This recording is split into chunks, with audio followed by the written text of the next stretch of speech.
Bharat news. तो चलिए नजर डालते हैं आज की कुछ खास खबरों पर। हर किसी को अपना बच्चा प्यारा होता है, अपने बच्चे के लिए लोग बहुत कुछ करते हैं। वही संगम नगरी प्रयागराज में बच्चों का एक ऐसा अस्पताल जहां एक बेड पर 4 से भी ज्यादा बच्चों का इलाज किया जा रहा है।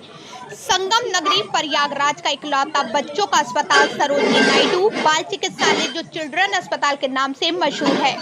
आज हमने यहाँ के जो चिल्ड्रन हॉस्पिटल निरीक्षण किया। यहाँ पे 7 वार्ड बने हुए हैं, 120 बेड हैं और 120 बेड में 170 मरीज आज भर्ती हैं। और ये डेली का यहाँ पे नियम है कि बेड से दूना डेढ़ा पेशेंट रहते हैं और सालों से चले आ रहे हैं। इन लोगों ने लिखा पढ़ी प्रयास भी किया कि बेड बढ़ाए जाए या ना बढ़ाया जाए, तो हमने जितने बेड है उसके अनुरूप ही भर्ती करने का निर्देश दिया जाए। यहाँ एक बेड पर कई बच्चों का एक साथ इलाज किया जा रहा है। अस्पताल में बेड खाली न होने के बावजूद लोग अपने बच्चों को यहाँ भर्ती कराते हैं। चिल्ड्रन अस्पताल में बेड के अभाव में एक बेड पर कई बच्चों का इलाज कोविड प्रोटोकॉल की धज्जियां उड़ा रहा है। सोशल डिस्टेंसिंग का जमकर माहौल उड़ाया जा रहा है। कोविड की तीसरी लहर से बेपरवाह स्वास्थ्य विभाग जहां एक और दूसरी बीमारियों से बच्चों का इलाज कर रहे हैं, वहीं जाने अनजाने में कोविड को दावत भी दे रहे हैं। फिर भी प्रयागराज में जनता को यह हॉस्पिटल बहुत पसंद है। यहाँ उनको रिजल्ट मिलता है, उनके बच्चे ठीक होके जाते हैं।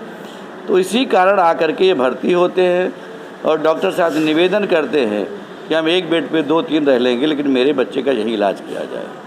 प्रयागराज के सीएमओ नानक सरन ने कहा कि पिछले कई वर्षों से चिल्ड्रन अस्पताल में एक बेड पर कई बच्चों का एक साथ इलाज किया जा रहा है।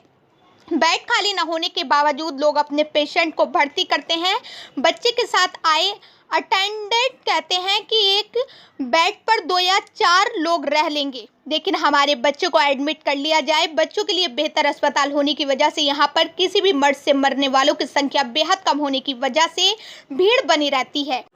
इसी कारण 2-3 बच्चे यहाँ पाए जाते हैं और ये सालों चला रहा है। यहाँ प्रयास किया जा रहा है कि मेडिकल कॉलेज में 200 बेड का एक और हॉस्पिटल बन जाए। जब 200 बेड का हॉस्पिटल बन जाएगा तो ये जो 2 और 3 मरीज़ रहते हैं, ये समस्या बिल्कुल ख़त्म हो जाएगी। फिर भी हमारे यहाँ के जो अधीक्षक साहब हैं सबको दवाएं दिलाते हैं, निःशुल्क यहाँ पे देखभाल करते हैं, दूध की व्यवस्था करते हैं और इनका जो रिज़ल्ट यहाँ पे बच्चों का जो डिस्चार्ज होते हैं वो काफ़ी ज़्यादा है। यहाँ डेथ रेट कम है, इसलिए लोग आते हैं। हालांकि कई बार वेट बढ़ाने के लिए शासन और प्रशासन को पत्र लिखा जा चुका है, लेकिन अभी तक उस पर कोई कार्रवाई नहीं हुई है। जरूरत है संगम नगरी प्रयागराज में बच्चों के लिए अलग से 200 बेड का एक और अस्पताल बनाया जाए ताकि बीमार बच्चों का सकुशल इलाज किया जा सके। मौजूदा समय में चिल्ड्रन अस्पताल का हालात, अस्पताल में 7 वार्ड बने हैं जिसमें कुल 120 बेड लगे हैं और इन 120 बेडों पर कुल 170 मरीजों का इलाज चल रहा है। हमेशा से ही अस्पताल में बेड का लगभग 1.5 गुना ज्यादा भर्ती मरीज रहते हैं। निरीक्षण के बाद सीएमओ ने चिल्ड्रन अस्पताल प्रशासन को निर्देश दिया कि बेड के अनुरूप ही मरीजों को भर्ती किया जाए। मेडिकल कॉलेज में 200 बेड का अस्पताल बनने के बाद बेड पर लगभग 4 मरीजों के रहने की समस्या समाप्त हो जाएगी। फिलहाल चिल्ड्रन अस्पताल के अधीक्षक सभी मरीजों का बखूबी ख्याल रखते हैं, सभी को निःशुल्क दवाइयाँ उपलब्ध कराते हैं, खाने की भी व्यवस्था करते हैं। इसके साथ ही जरूरतमंदों को दूध की भी व्यवस्था अस्पताल की ओर से की जाती है। चिल्ड्रन अस्पताल में डिस्चार्ज रेट ज्यादा होने, डेथ रेट कम होने की वजह से लोगों का पसंदीदा अस्पताल बना रहता है।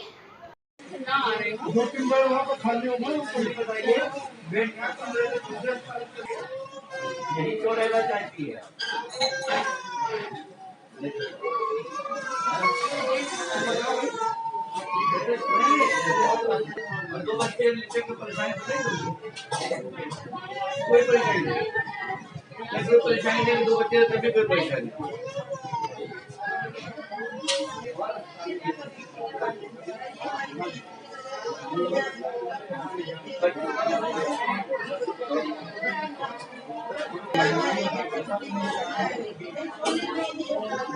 सबको बता देते हैं, कोई नहीं